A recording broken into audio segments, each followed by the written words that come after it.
Good Morning Northwest Morning Sprint is brought to you by Bill's Heating and Air Conditioning. Your time is 6:53. Time to get you ready for your weekend here in the Morning Sprint. Olivia Roberts following you breaking news from a vaccine maker, Pfizer, this morning. Destiny Richards is live with the Spokaneable. But first, to Mark Peterson with Friday forecast. It's pretty good news, not bad. First alert weather. Again, we take a look at what's going on the 4 things you need to know. It's going to be breezy today. There's no doubt about it. It's going to be possible showers. Much cooler today as well. And yesterday was gorgeous. We'll have sunshine for Saturday, but it'll be partly cloudy for Mother's Day and warming just a bit. So outdoor activity today, not going to be too bad. But again, those afternoon showers and breezy conditions, be prepared for those. Today's high, 60 degrees. Breaking news from Spokane's Chief Gary Park neighborhood, where a standoff with a fugitive drug dealer is over now.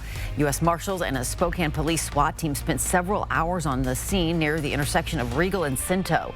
The Marshals arrived there around 7 last night. The man arrested is Jeff Matlock, a federal fugitive who they'd been hunting for a few days. He was booked into jail just after 2 this morning. We will update you as we get more information. You can follow the developments at KXLY.com. Breaking news from the Labor Department this morning. It is April jobs report shows employers only added 266,000 employees last month. It also shows the unemployment rate rose slightly to 6.1%. It's a surprising report for experts who had predicted the country will add 1 million jobs in April. It's the slowest improvement for jobs since January and shows many businesses and industries are struggling to find enough workers. More breaking news this morning. Pfizer announcing it'll start the process of seeking full FDA approval in the U.S. for its COVID vaccine. The company is the first vaccine maker to do this, and it'll likely take several months for the FDA to make an approval decision. But once the FDA does sign off, full approval would be an acknowledgement that benefits of the vaccine definitely outweigh the risks. Full approval could also make the vaccine mandates a little more feasible. It would help employers decide whether to require employees to get vaccinated before going back into the workplace. Since December, 170 million doses have been distributed around the nation under an emergency use authorization, which is a status reserved for emergency situations like a pandemic. That only requires 2 months of safety data. But now that we've hit that 6-month mark, Pfizer has enough information to show that the vaccine can be used safely and effectively to prevent COVID-19. The science behind these vaccines is developing quickly, and we know it can leave you searching for answers. If you have your own questions, go to KXLY.com and look for the Q&A section. We'll do our best to keep you and your family up to date.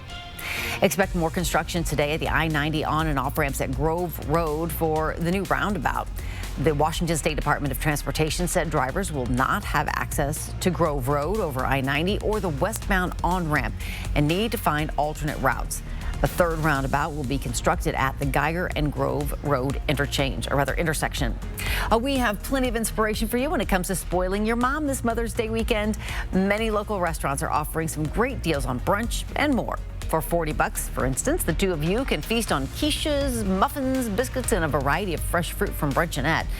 The restaurant on West Broadway is also offering $15 mimosa kits that include a bottle of champagne and your choice of juice.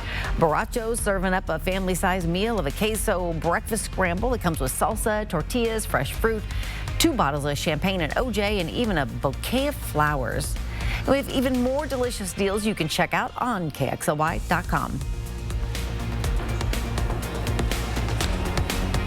At Spokaneable, you can come and learn how to be a kitten foster tomorrow at the Kitten Shower. You can meet little adorable ones like Lark here and just learn the ins and outs of being a foster. And they're also accepting donations. It's kitten season and they are going to need a lot of them. Go to KXLY.com for more information on the shower and where you can donate.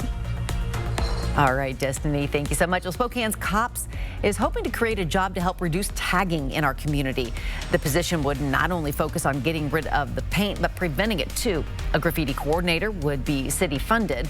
That person would help property owners get rid of graffiti, teach them why they should get rid of it fast, and how to stop it from happening over and over. Spokane City Council heard about the idea this week. Now it's a matter of finding the money to fund that position. Coming up next on Good Morning America, a school bus hijacked in South Carolina. An Army trainee armed with what turned out to be an unloaded rifle taking over a bus with more than a dozen children on board. GMA will have this intense story just ahead. And we will be right back with a final check of weather. But first, a quick break.